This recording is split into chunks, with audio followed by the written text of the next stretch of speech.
오늘 본문을 보게 되어지면 예수님이 불을 던진다고 하는 말씀으로 말씀이 시작되어집니다. 성경에서 의미하는 불은 도대체 뭔가? 구약에서도 불을 이야기하고 신약 성경에서도 불을 말씀합니다. 다 중요한 의미를 가지고 있습니다. 구약 성경에서의 불의 의미는 이렇습니다. 하나님의 임재와 영광을 상징합니다.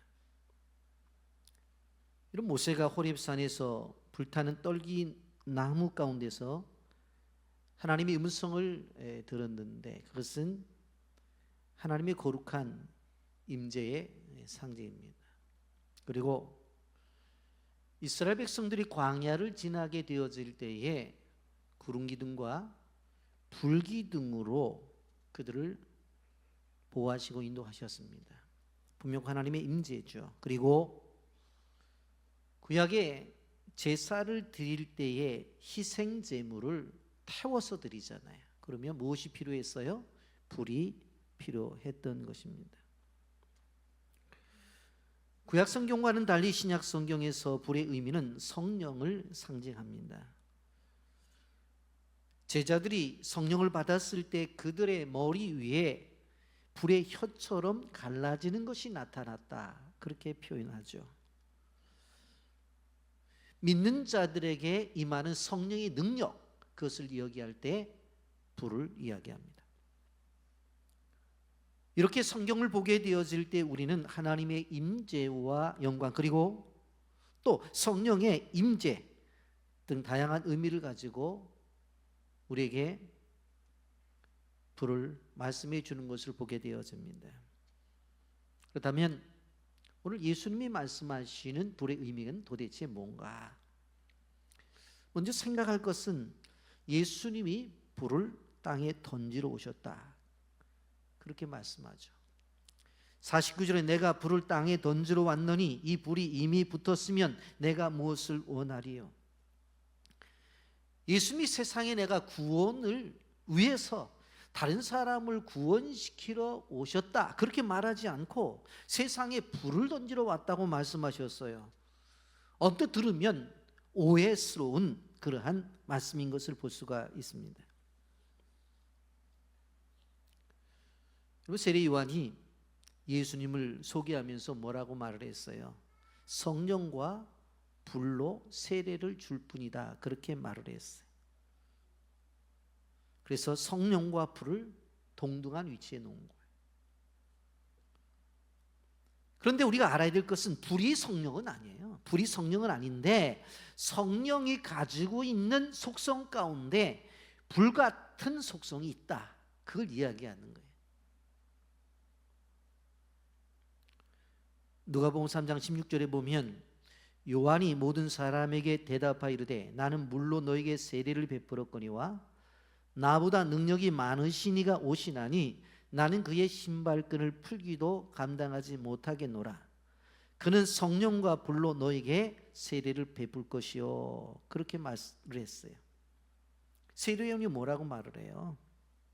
나는 그분의 신발끈도 빼거나 풀만한 존재도 못해. 그런데 그분은 성령과 불로 너에게 세례를 베풀 것이다.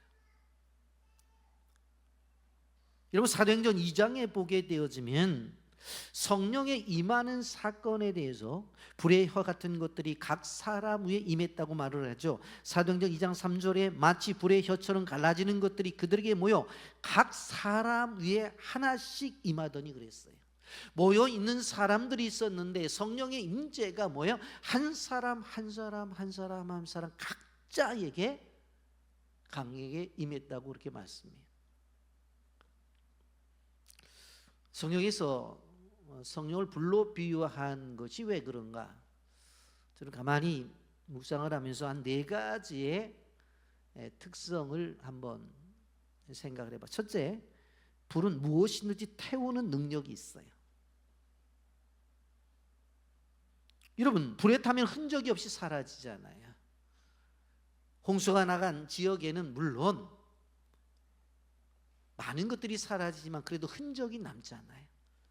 근데 불에 탄 것은 흔적이 없어요. 한마디로 말하면 이 불의 능력이 우리에게 성령을 통해서 임하게 되어질 때에 우리가 가지고 있는 죄를 소멸하게 되는데, 그 죄가 뭐예요? 아주 깨끗하게 아무것도 없이 바로 소멸된다 하는 생각을 우리는 갖습니다. 두 번째로, 불은 확산되는 속성이 있습니다. 한번 산불을 생각해 보세요. 얼마나 빠르게 번지는지. 우리나라도 여름 지나서 가을철 되게 되어지면 산불 때문에 얼마나 수백 년 된 소나무들이 다 타고, 여러분도 보면 놀라지만 이 불이 움직이는데 밑에만 움직이는 게 아니잖아요. 날아가잖아요. 가운데 큰 도로가 있는데 이쪽 불이 어떻게 돼요? 확 날아서 저쪽 산에 붙어서 타버리고, 얼마나 광범위하게 퍼지는지. 여러분, 우리가 개인적으로 성령의 임재를 받는다고 했는데 이것이 집단적으로 나타나게 되어질 때 이것을 뭐라고 말을 해요? 이것을 소위 부흥이라고 말을 해요. 복음의 불이 붙게 되어지면 이거 퍼져나가게 되어져 있고, 이것이 이곳에서 이웃으로, 이곳이 열방까지, 이것이 복음의 불이 사방으로 나가는 거예요. 세 번째로, 지속적으로 타는 습성이 있어요. 우리가 산불 났을 때 방송에 보게 되어지면 다 껐다고 했는데 또 어떻게 되죠? 불씨가 있어 다시 살아났다는 얘기를 많이 듣잖아요. 완벽하게 꺼야 된다. 완벽하게. 불은 지속성이 있는 거예요. 영적인 불도 마찬가지예요. 이 부흥의 불길이 일어나게 되어지면 우리가 예배를 드리는 이 빛의 교회에서만 있는 것이 아니라 이웃 교회에, 더 열방까지, 그리고 이것은 우리 세대뿐만 아니라 다음 세대까지 계속해서 부흥의 불길은 맛볼 수 있다는 거예요. 네 번째로, 불은 능력을 의미합니다. 세상에서 불보다 능력이 있는 것이 있을까 생각해 봅니다. 사실 우리가 움직이고 있는 모든 것들의 힘의 원천은 불의 힘이에요. 자동차 그렇잖아요. 기름을 넣든지 가스를 넣든지 그것이 점화돼서 불에 의해서 움직이는 거잖아요. 기차는 안 그런가요? 전기기차를 할지라도 전기는 뭐예요? 그 불이잖아요. 배도 마찬가지로, 비행기도 마찬가지고, 로켓도 마찬가지고, 모든 것들이 불에 의해서 움직인단 말이에요. 사람은 어떤가요? 인간의 몸속에 불 에너지가 있어요. 이 몸에 음식이 들어가게 되어지면 칼로리가 만들어지고, 칼로리가 타는 힘으로 바로 힘을 낸다고 말을 하잖아요. 그러니 이 불이라고 하는 것은 상당한 우리에게 주는 의미가 크다는 거예요. 그래서 이 불로 표현되어지는 성령에 대해서 말할 때에 그 성령의 능력이 어느 정도냐? 누가복음 24장 49절, 볼지어다 내가 내 아버지께서 약속하신 것을 너희에게 보내리니 너희는 위로부터 능력으로 입혀질 때까지 이 성에 머물라. 그래서 그들이 머물잖아요. 그런데 머무는 것으로 끝나는 게 아니잖아요. 그 다음에 어떤 일이 벌어져요? 몸으로 기도했더니 사도행전 1장 8절, 오직 성령이 너희가 임하시면 너희가 권능을 받고 예루살렘과 온 유대와 사마리아 땅끝까지 이르러 내 증인이 되리라 하시니라. 위에서부터 내리는 능력, 이 능력, 성령의 능력을 받으니까 이 능력을 통해서 예루살렘과 온 유대와 사마리아와 땅끝까지 증인이 되는 역사가 나타나는 거예요. 여러분, 세상에서 하나님의 영인 성령님보다 큰 능력을 가지고 있는 존재는 없어요. 예수님께서 이 땅에 오신 능력은 무엇입니까? 그 성령의 능력을 통해서 온 세상에 복음이 증거되기를 원했던 거예요. 모든 민족이 구원을 받기를 원했던 거예요. 그래서 우리는 이렇게 찬송합니다. 세상 모든 민족이 구원을 얻을 때까지. 우리 찬양 드리고 말씀 계속하겠습니다.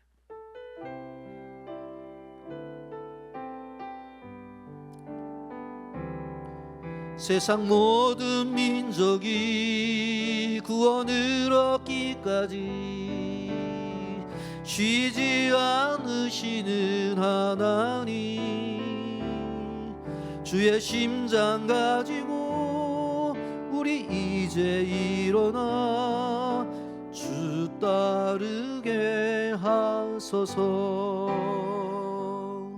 세상 모든 육체가 주의 영광 보도록 우릴 부르시는 하나님, 주의 손과 발 되어 세상을 치유하며 주 섬기게 하소서.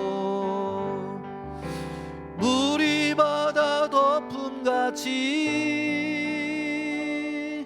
여호와의 영광을 인정하는 것이 온 세상 가득하리라. 물이 바다 덮음같이, 물이 바다 덮음같이, 물이 바다 덮음같이 보리라. 그 땅에 주의 영광 가득한 세상, 우리는 듣게 되리. 온 세상 가득한 승리의 함성, 물이 바다 덮음같이 여호와의 영광을 인정하는 것이 온 세상 가득하리라. 물이 바다 덮음같이, 물이 바다 덮음같이, 물이 바다 덮음같이. 아멘입니까? 가사의 내용 하나하나를 보면 정확하게 표현하고 있어요. 성령은 바로 능력으로 오셔서 복음을 통해서 일하시는 분이에요. 그래서 성령이 불을 받으면 그런 복음의 역사가 나타나는 것입니다. 성령이 불을 받으면 부흥의 불길이 활활 타오르게 되는 것입니다. 그냥 한두 사람 구원을 얻는 데 그치는 것이 아니에요. 한두 가정이 구원 얻는 데 그치는 것이 아니에요. 한 나라 두 나라가 구원받는 것에 그치는 것이 아니라 한 민족 두 민족이 구원받는 것이 아니라 모든 민족이 구원을 받을 수 있다. 빌란 종족도, 바두이 순다 종족도, 끄렁 종족도, 브라우 종족도 성령의 역사가 임재하면 바로 구원의 역사가 임하는 거예요. 그래서 비전 캠프 할 때마다 우리가 외치는 것이 무엇입니까? 빌란의 골마다 그리스도의 교회가 세워지고 빌란의 영혼들마다 그리스도의 계절이 오게 달라고 끊임없이 기도하잖아요. 그런데 이러한 붕의 불길이 계속 지속적으로 타오르면 좋은데 그렇지 않는 것이 있다는 거예요. 점점 희미해지거나 나중에 꺼져버리는 경우도 있다는 거예요. 그렇다면 성령의 불이 꺼지지 않기 위해서는 어떻게 해야 되느냐? 두 가지를 생각해 봐야 돼요. 첫째, 먼저 기도의 불이 꺼지지 않고 타올라야 돼요. 오직 기도하는 성도 그리고 기도하는 교회들은 부흥을 맛보게 되어져 있어요. 절대적으로 기도하지 않고는 부흥을 일으킬 수 없다는 것을 우리는 기억해야 돼요. 그리고 우리는 생활을 하면서 단 1분의 시간이 주어진다 할지라도 그 틈 동안에 기도를 해야 돼요. 기도를 합시다 그러면 아유 시간이 안 된다고요. 출근하면서 운전하면서 기도할 수 있고 뭐 버스 타고 가면서도 기도하고 전철 타고 기도하고 기도할 수 있잖아요. 잠자리 들기 전에 아무리 베개에 머리만 대면 코 건다 하더라도 단 1분 시간이 있잖아요. 그때라도 기도하는 거예요. 생활 속에서 특별히 내가 기도합니다, 무릎 꿇고 그런 것 아니더라도 잠깐만 시간이 있더라도 하나님 앞에 나의 부흥과 가정의 부흥과 교회의 부흥과 민족의 부흥과 열방의 부흥을 위해서 끊임없이 기도해야 돼요. 두 번째로 영혼의 구원을 위한 열정의 전도의 불이 꺼지지 않아요. 전도의 불이. 여러분, 한때 영국은 가장 선교사를 많이 파송하는 나라였어요. 그런데 지금 어떤 줄 아세요? 전도를 하게 되어지면 사람들이 신고를 하면 붙잡혀가요. 자기 귀찮게 했다는 거예요. 오히려 선교사가 필요한 나라가 되었어요. 그래서 교회는 장로교든 감리교든 침례교든 성결교든 진보든 보수든 교리를 초월해서 영혼 구원에 대한 불이 꺼져서는 안 된다고 하는 거예요. 오늘 성경에서 예수님께서 말씀하시는 것이 무엇입니까? 백성들이 구원을 얻기 위한 것인데 그것은 무엇입니까? 전도하지 않고는 안 되는 거예요. 예수님이 어떤 사람을 제일 좋아하시는 줄 아세요? 불을 붙이는 성도를 제일 좋아해요. 어떤 교회를 제일 좋아하시는 줄 아세요? 불을 붙이는 교회를 제일 좋아하신다고. 그래서 우리는 교회적으로 부흥의 불이 붙어야 돼요. 그래서 일어나야 돼요. 오순절날 마가의 다락방에서 성령의 충만을 받은 성도들처럼.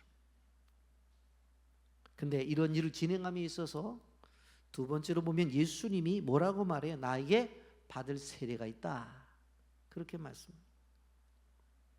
이건 한마디로 말하면 이 소원이 이루어지는 과정 속에서 내가 치루어야 될 대가가 있다는, 대가, 그걸 말씀하시다. 누가복음 12장 50절, 나는 받을 세례가 있으니 그것이 이루어지기까지 나의 답답함이 어떻겠느냐. 여기에서 예수님이 말씀하시는 세례, 아니 이미 세례 요한에게 물세례 받았는데 그런 세례를 말하는 것이 아니라 이것은 십자가의 사건을 이야기하는 것입니다. 여러분, 십자가가 오늘날 기독교의 상징이 되었지만 원래 인간이 고안에 낸 가장 잔인한 처형 방법이었어요.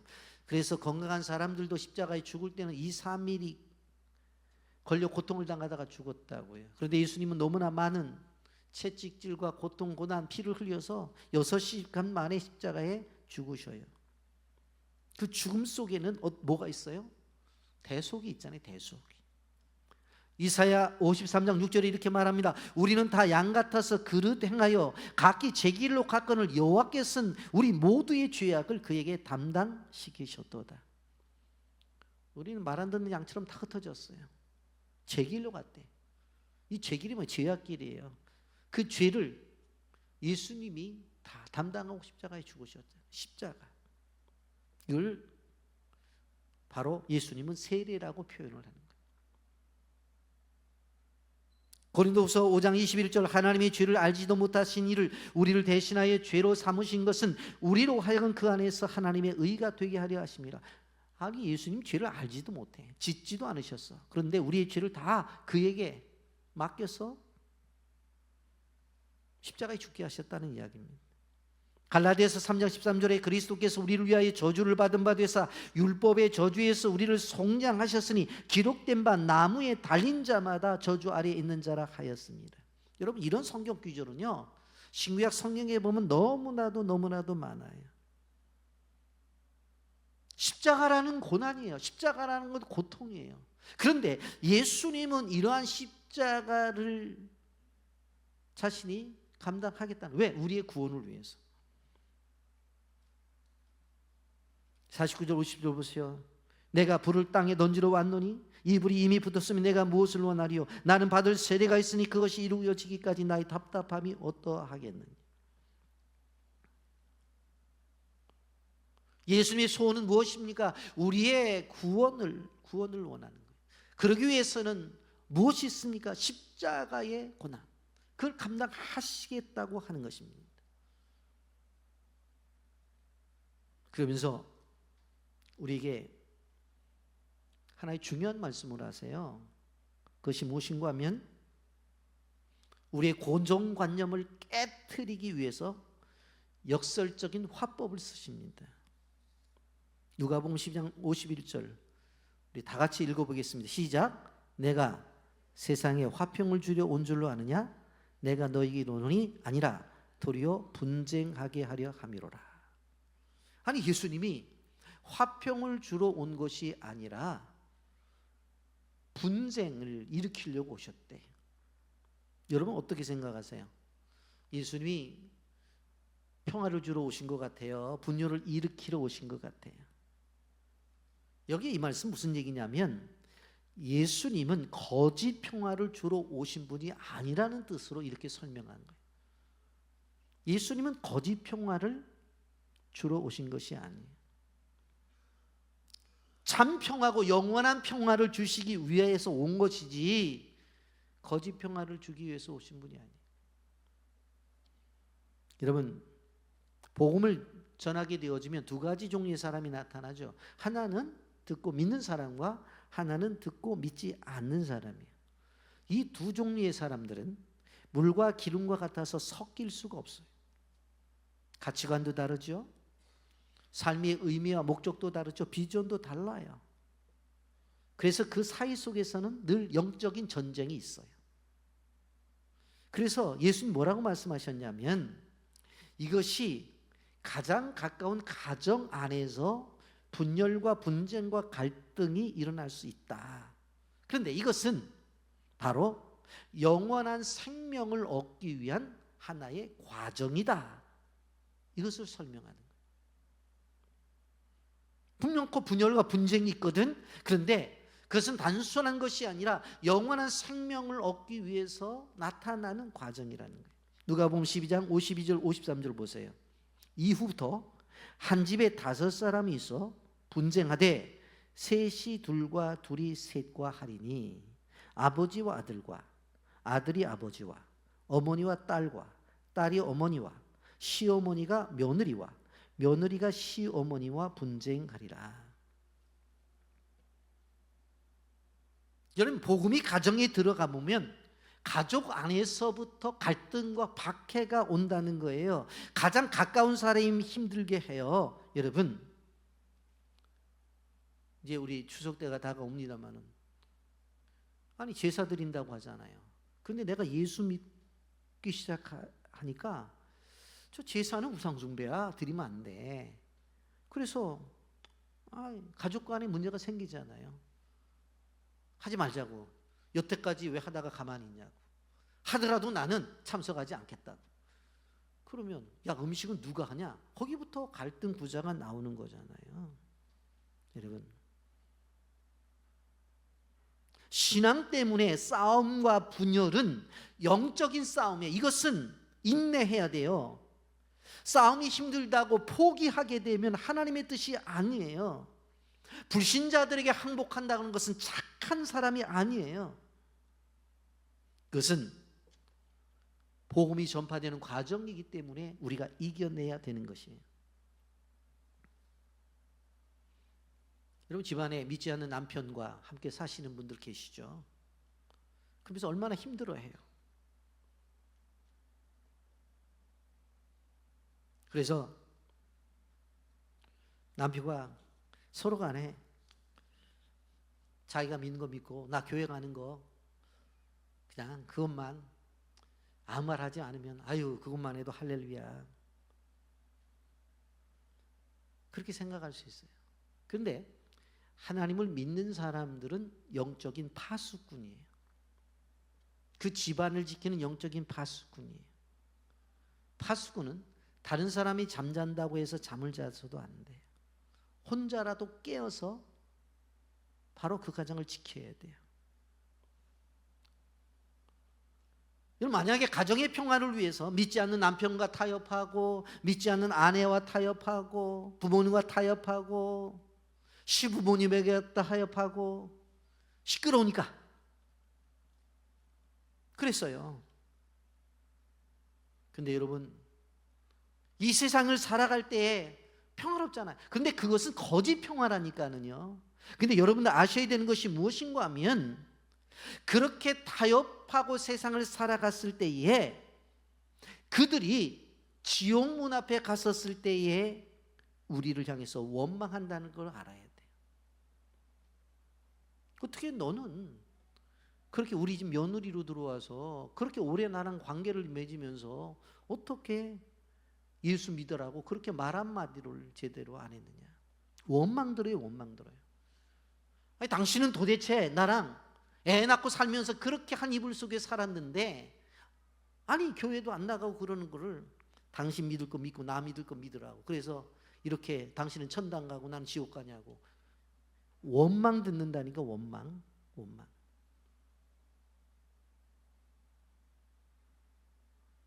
또 세상을 사랑하면서 불신자들에게 맞춰주기 위해서 술도 마셔주고 담배도 같이 피워요. 그게 좋은 일이 아니에요. 성도의 정체성이 있어요. 그런 것들을 거절하고, 어떻게 보면 어떤 현상 속에서 무시를 당할 수 있어요. 그래도 견뎌내는 게 믿음이라고요. 오늘날 모든 의사들이 이구동성으로 말하는 것이, 모든 암은 술과 담배 때문에 오는 경우가 80-90%라고 의사들이 말. 이건 예수 안 믿는 의사들이 말하는 거예요. 그러니까 우리는 얼마나 큰 하나님의 은혜를 받았어요. 술도 안 먹고 담배도 안 피니까 거기에 또 건강의 축복도 하나님이 주신 거잖아요. 그러니 뭐 말씀대로 살기도 하고 건강도 주시고 얼마나 큰 축복이에요. 오늘 여러분들에게 이 시간을 들어서 부탁드리는 것은, 예수님 믿는 것 때문에, 복음 때문에 손해를 봐야 한다면 담대히 손해 보시라고. 담대히 손해 보시라고. 그럼 손해로 끝나냐? 아니, 하나님이 주시는 복에 대한 왜 기대가 없어요? 하나님이 그렇게 계산이 없으신 분이 아니에요. 우리가 손해 본다면 하나님이 또 채워주세요. 그러면서 당시 사회를 바라보면서 예수님께서 시대를 분별하라고 말씀합니다. 누가복음 12장 54절부터 56절입니다. 또 무리에게 이르시되 너희가 구름이 서쪽에서 이는 것을 보면 곧 말하기를 소나기가 오리라 하고, 과연 그러하고 남풍이 부는 것을 보면 말하기를 심히 더우리라 하나니 과연 그러하니라. 외식하는 자에 너희가 천지의 기상은 분간할 줄 알면서 어찌 이 시대는 분간하지 못하느냐. 이스라엘 지도를 보게 되어지면 지형상 서쪽에는 지중해가 있어요. 남쪽에는 사막이 있어요. 그러니까 서쪽에서 지중해에서 바람이 막 불면 비가 오는 거고, 남쪽에서 사막 지역에서 바람이 불어오면 날씨가 더워지는 거예요. 이거 다 알고 있었다고. 그런데 유대인들이 그건 알면서 시대의 분별력은 알지 못하는 거예요. 지중해에서 바람이 부는 거라 조금 있으면 비 오겠구만. 저 남쪽에서 바람이 부네, 아유 더워지겠구만. 다 안다니까. 근데 문제는 뭐냐면, 예수님이 앞에 와서 말씀을 전하고 예수님이 함께 지금 있잖아요. 그런데 뭐라고 말해요? 예수님을 구별하지 못해, 분별하지 못한다고 하는 거예요. 여러분, 예수님이 오셔서 새로운 복음의 시대가 열어졌어요. 죽은 자가 살아났죠. 맹인이 눈을 떴죠. 귀머거리가 듣게 되어졌죠. 가난한 자에게 복음이 전파되었죠. 세리와 창녀들까지도 예수님은 더럽다고 하지 않고 그들을 다 받아주셨잖아요. 십자가 부활의 사건을 통해서, 성령 강림을 통해서 새 시대는 완벽하게 열릴 것입니다. 그런데 그들은 어때요? 56절 보세요. 외식하는 자여 너희가 천지의 기상은 분간할 줄 알면서 어찌 이 시대는 분간하지 못하느냐. 예수님 안에 있으면 이방인이든 유대인이든 다 하나님의 보좌 앞에 나가 하나님 앞에 예배할 수 있어요. 지금 우리 그렇잖아요. 지금은 은혜의 시대요, 언약의 시대입니다. 그렇기 때문에 우리가 복음을 전해서 누구라도 예수 믿고 구원받고 놀라운 은혜를 받을 수 있다는 것입니다. 여러분, 그런 경우가 있는 경험들도 있을 수 있는데, 집사님하고 전화를 계속 하면서, 집사님 뭘 그렇게 전화하면서 바빠? 아니 지금 내가 전화기를 어디다 뒀는지 모르겠어. 그쪽에서 지금 뭐로 전화하는 거야? 그렇구나. 내가 전화기 갖고 전화를 하고 있으면서 전화기 찾고 돌아다닌다니까. 아니 당시에 사람들이 어땠어요? 눈앞에 예수님이 계신데 구세주 와달라고 요청하는 거예요. 그 앞에 예수님이 계신데 구원의 주님이 오셔야 되기 때문인 거예요. 유대인들이 그래요. 시대는 분별할 줄 알면서 영적으로 분별하지 못해. 자기들이 구원받고 싶대. 그럼 와서 예배 드리면 되잖아요. 근데 교회 문은 열렸는데 안 오잖아. 그러면서 아주 쉬운 표현을 통해서 우리에게 아주 정확한 메시지를 주시는 것이 있어요. 57절부터 59절을 보세요. 또 어찌하여 옳은 것을 스스로 판단하지 아니하느냐. 내가 너를 고발하는 자와 함께 법관에게 갈 때에 길에서 화해기를 힘쓰라. 그가 너를 재판장에게 끌고 가서 재판장이 너를 옥졸에 넘겨줘 옥졸이 옥에 가둘까 염려하라. 내게 이르노니 한 푼이라도 남김없이 갚지 아니하고는 거기서 나오지 못하리라 하시니라. 두 사람이 부딪혔어요. 두 사람이 부딪혀서 이제 고소를 했어. 그 고소를 해서 어디로 가게 되어져요? 재판을 받으러 이제 판사 앞으로 가게 되어지는데, 오늘 주님 뭐라고 말씀하시냐면 재판관 앞에 가기 전에 둘이 빨리 화해를 해. 여기서 해결을 해라.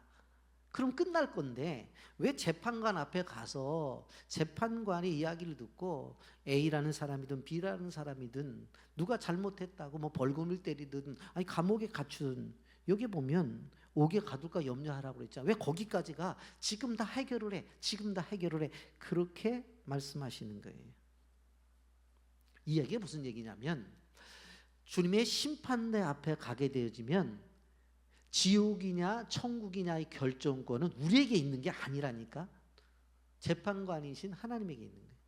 그러니까 지금 인생을 살아가면서 지금 주님이 오셨으니까 주님 믿고 지금 자신의 잘못을 고백하고 용서받고 지금 빨리 인생의 과정 속에서 인생의 여정 속에서 그 문제를 해결하라는 거예요. 빨리 아버지 하나님과 화해해라.